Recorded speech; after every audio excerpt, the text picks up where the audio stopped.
अस्सलाम वालेकुम students, welcome to Cab education. अब हम कर रहे हैं 2019 क्वेश्चन नंबर टू का पार्ट ए और हमारा टॉपिक है अकाउंटिंग इक्वेजन। मैं क्वेश्चन रीड करने जा रहा हूँ।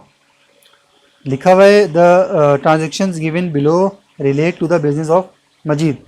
For each of the transactions you are required to indicate the effects on the elements of accounting equation using plus for increase, minus for decrease and zero for no change। ठीक है sir. देखें, आपको basics में मैंने पढ़ाया कि equation हमारी क्या होती है। यहाँ पर हम इक्वेजन लिख लेते हैं, अकाउंटिंग इक्वेजन।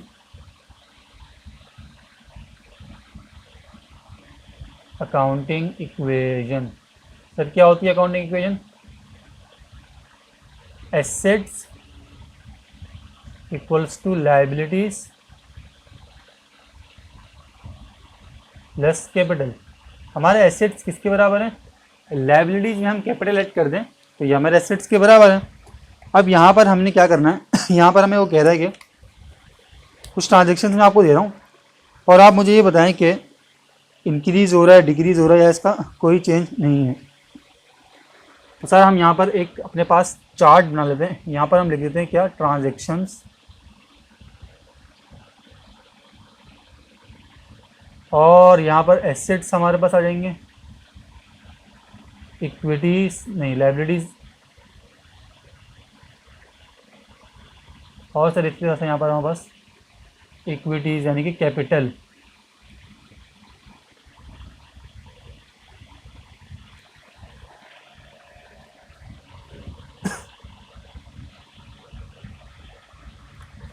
चलें इसको स्टार्ट करते हैं। सबसे पहले कहा sold land for cash at a price in excess of cost. हमने क्या बेची? हमने बेची ज़मीन कैश पे at a price in excess of cost. Sir क्या हुआ होगा? एंट्री बना के देख लेते हैं। कैश मिला होगा, जब बेचा होगा कैश मिला होगा।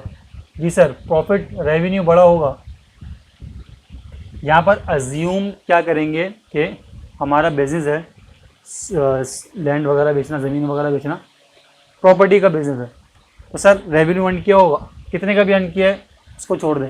कैश क्या हमारा एसेट है, सर बढ़ रहा है? जी बढ़ रहा है। उसने कहा है भाई प्लस लिख दो अगर बढ़ेगा। ठीक है सर, लिख दिया प्लस। फिर उसने बोला कि रेवेन्यू किस में आता है सर? इक्विटी में आता है। आप लोगों को मैंने पढ़ाया है कि हमारे पास 5 हेड्स हैं, ठीक है, एसेट्स, लायबिलिटीज़ और इक्विटीज़।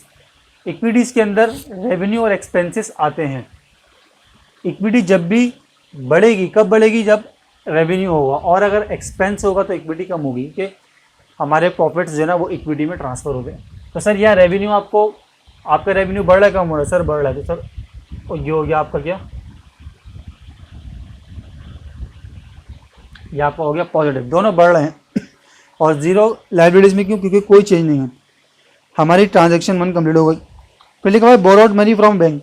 सर बैंक से पैसा लेने जाएंगे तो क्या होगा? बैंक बोलेगा ले लो कैश। और सर लाइबिलिटी बढ़ जाएगी आपके पास। आपकी लाइबिलिटी को हम क्या कहेंगे? यहाँ पर लोन, क्योंकि हमने बोरो किया बैंक से, सर लोन लिया। तो लोन लिया इसका मतलब आपकी जो लाइबिलिटी है क्या सर वो बढ़ गई? जी बिल्कुल बढ़ गई। और आपके पास कैश आ गया, एसेट है, एसेट बढ़ गया, जी बढ़ गया। तो दोनों पॉजिटिव हो गए और नो चेंज इन इक्विटी, क्योंकि कोई एक्सपेंस और रेवेन्यू नहीं बढ़ रहा या कम हो रहा। थर्ड ट्रांजेक्शन आपके पास आ रही return some of the furniture previously purchase on credit. हमने पहले ख़रीदा था उधार पे, अब हमने रिटर्न किया। तो सर रिटर्न किया होगा तो आपने क्या करा होगा? आपकी जो लायबिलिटी थी, लिखा हुआ है प्रीवियसली परचेज ऑन क्रेडिट, तो सर अब आपका उधार कम हो गया। और सर जो आपने इक्विपमेंट या जो भी एसेट आपने परचेज़ किया था वो आपने वापस कर दिया, कम हो गया, एसेट कम हो गया। तो सर एसेट माइनस हो रहा है, आपके पास से एसेट जा रहा है, जी जा रहा है, तो सर माइनस कर दें। जी लायबिलिटी भी कम हो रही है, माइनस कर दें। और नो चेंज इन इक्विटीज़, तो ज़ीरो हमने इक्विटी में लिख दिया। 4 में लिखा है receive commission in cash for services rendered. Sir हमने कैश रिसीव किया, सर्विसेज रेंडर्ड एंट्री बनाते हैं, हर चीज़ की एंट्री बनाएंगे, आसानी हो जाएगी। आपने ये टॉपिक करना है जनरल के बाद, ताकि आपको एंट्रीज की थोड़ी समझ हो जाए। जी सर, मैंने आपको क्या बोला, सर्विसेज रेंडर करिए, कैश मिला होगा और आपकी सर्विसेज यानी कि रेवेन्यू आपका बड़ा होगा, तो सर एसेट को बढ़ा दें। जी बढ़ा दें। 4 में क्या आ गया, एसेट को बढ़ा दें, रेवेन्यू भी बढ़ा दें, ये तो ज़ीरो हो जाएगा।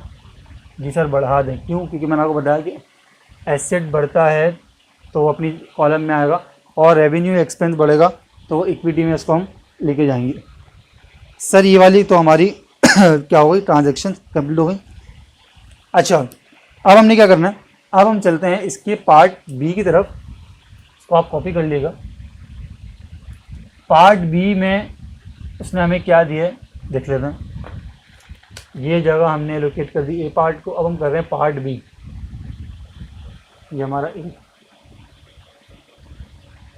देखें क्या लिखा हुआ है, for each of the following determine underlying missing items.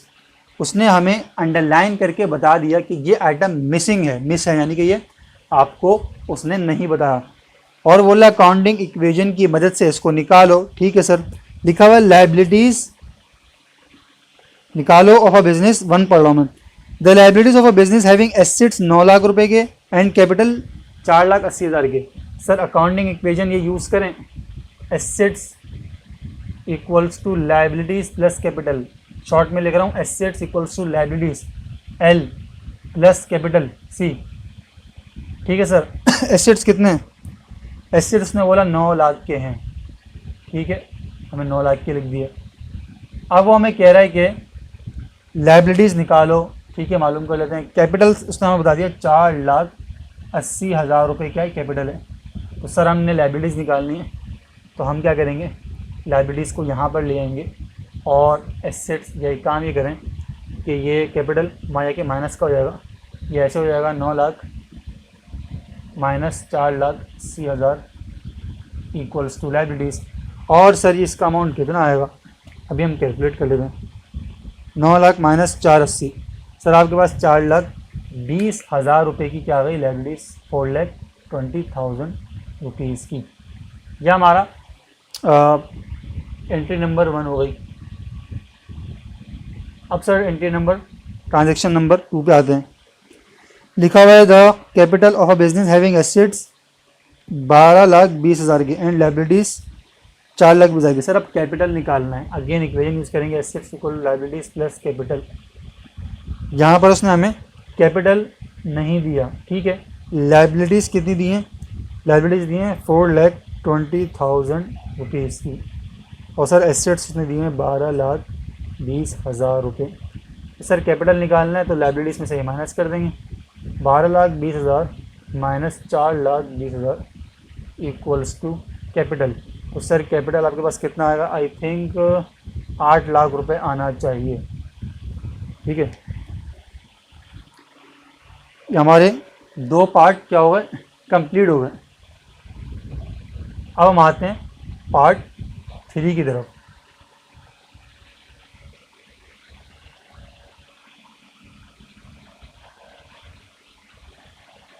Ji sir, part 3 में क्या हो रहा है, पार्ट थ्री में लिखा हुआ है expenses of a business having revenue 4,40,000 and net income. Sir एक इक्वेशन हमारे पास और आती है, और वो इक्वेशन होती है हमारे पास रेवेन्यूज हमारे किसके बराबर हैं, या हमारे प्रॉफिट्स किसके बराबर हैं,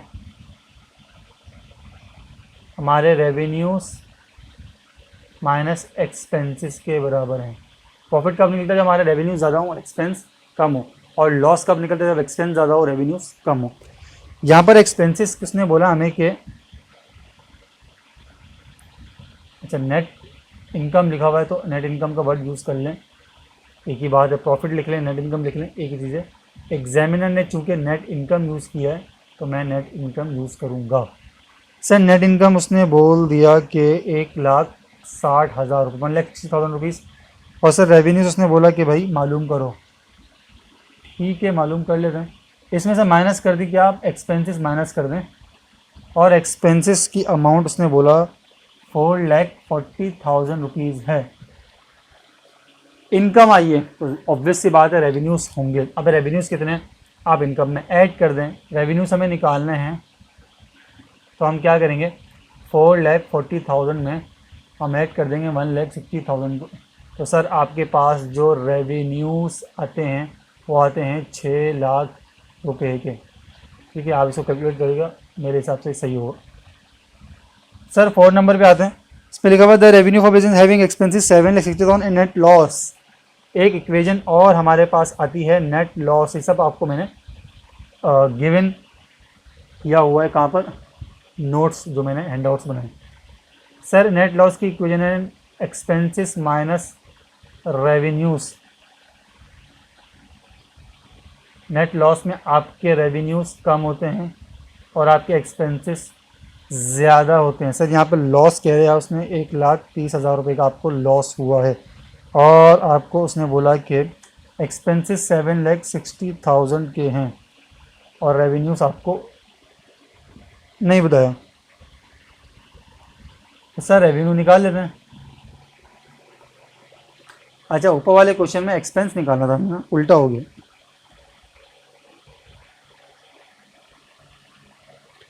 इस क्वेश्चन में हमें रेवेन्यू गिवन था, तो ठीक कर लें, 4,40,000 और ये आपके पास एक्सपेंसेस आपने निकालने हैं।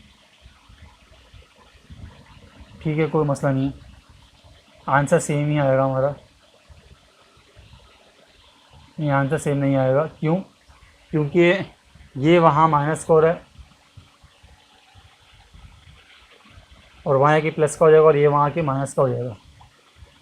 तो इसको उसमें से माइनस करेंगे तो यहाँ को कितना हो जाएगा, जाएगा 2,40,000। तो कैलकुलेट करके देख लेते हैं, सही फिगर आ जाएगी। 440 माइनस 160, सर 2,80,000 आ रहा है, 2,80,000 रुपीज़। ये क्या आ गया आपका, ये आपका आ गया नेट इनकम, क्योंकि आपके रेवेन्यू ज़्यादा, एक्सपेंसेस हमने बताने थे। एक्सपेंसेस आपके कितने, 2,80,000 के हैं। तो सर हमारे पास 2,80,000 का एक्सपेंस आ गया और हमारा रेवेन्यूज़ 4,40,000 के, तो हमारी नेट इनकम 1,60,000 की।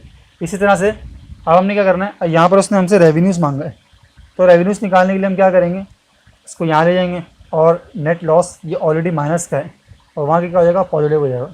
तो सर ये इक्वेशन है कुछ ऐसे बन गए, रेवेन्यूज़ इक्वल्स टू 760 प्लस 130, तो ये 830 हो जाएगा रेवेन्यूज़।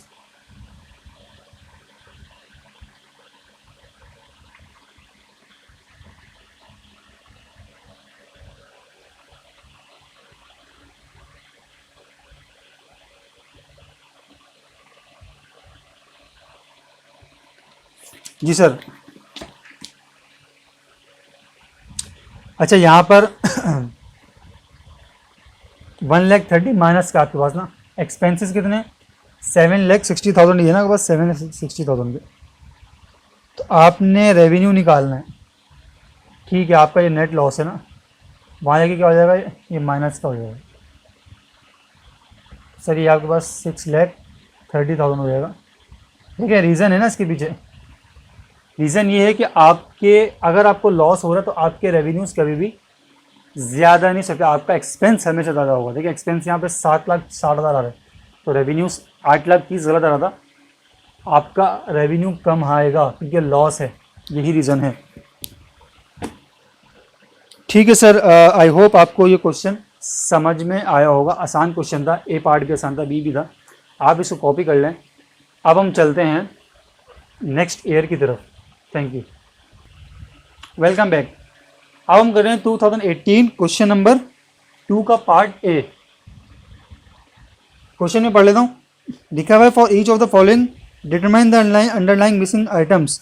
ठीक है सर, मिसिंग आइटम्स यानी कि जो अंडरलाइन किया हुआ वो मिस हुआ है।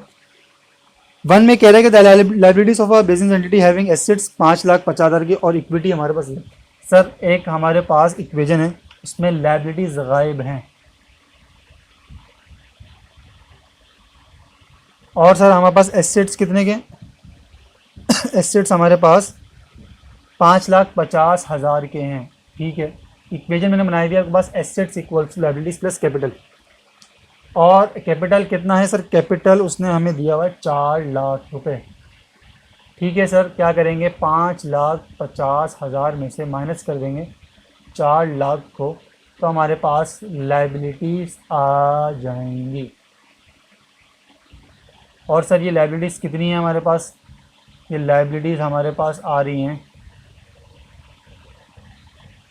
हमने 5,50,000 में से 4 लाख माइनस किया तो हमारे पास 1,50,000 की लायबिलिटीज़ आ गई, और ये हमारा आंसर हो गया 1 का।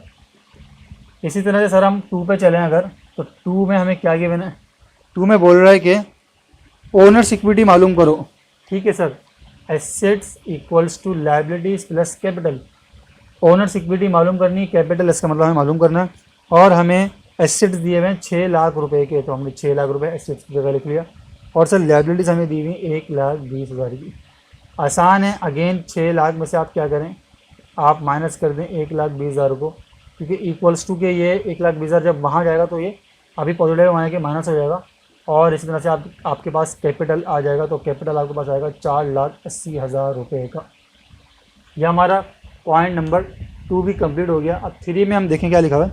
लिखा हुआ है expenses of a business having revenue कितना।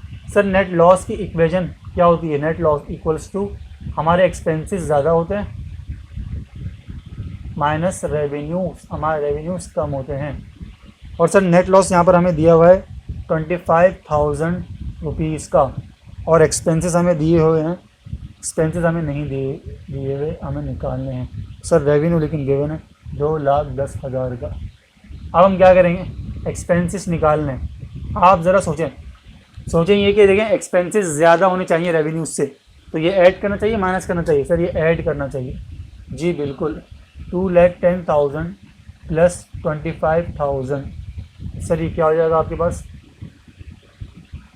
एक्सपेंसेस आपके पास आएंगे 2,35,000 रुपीज़ के, और तभी तो आपके पास क्या आया है, लॉस आया, क्योंकि आपके एक्सपेंसेस ज़्यादा थे, आपके रेवेन्यूज़ क्या थे, कम थे। उसके बाद आप देखें इसका रिक्वायरमेंट नंबर बी में क्या लिखा हुआ है, analyst the complete accounting cycle. देखिए अकाउंटिंग साइकिल, इसका पार्ट बी में यहाँ करने जा रहा हूँ। अकाउंटिंग साइकिल जो होती है हमारी, आपको मैंने हैंडआउट में थ्योरी पूरी इसकी बनाकर दी हुई है। अकाउंटिंग साइकिल की मैं आपको थोड़ा सा समरी बना दूँ। सबसे पहले हम क्या बनाते हैं, हम जर्नल एंट्रीज बनाते हैं।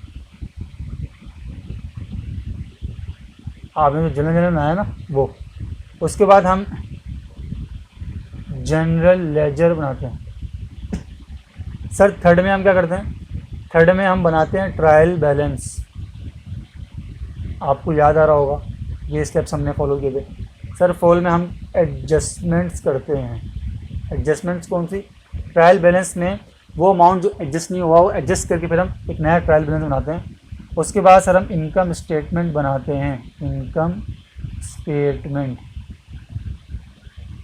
साथ में हम क्लोजिंग एंट्रीज भी बनाते हैं, क्लोजिंग एंट्रीज। और सर इसके बाद आखिर में बनती है बैलेंस शीट, और इसके साथ क्या बनती है, ओपनिंग एंट्रीज। जी सर, ये हमारे कुछ स्टेप्स थे जो हमने कंप्लीट किए। सवाल हमारा यहाँ पर आकर कंप्लीट होता है। आई होप आपको ये क्वेश्चन भी समझ में आया, बेसिक क्वेश्चन है। आप इसको अगेन सुने, अंडरस्टैंड करें। अब हम चल रहे हैं नेक्स्ट ईयर की तरफ। Thank you.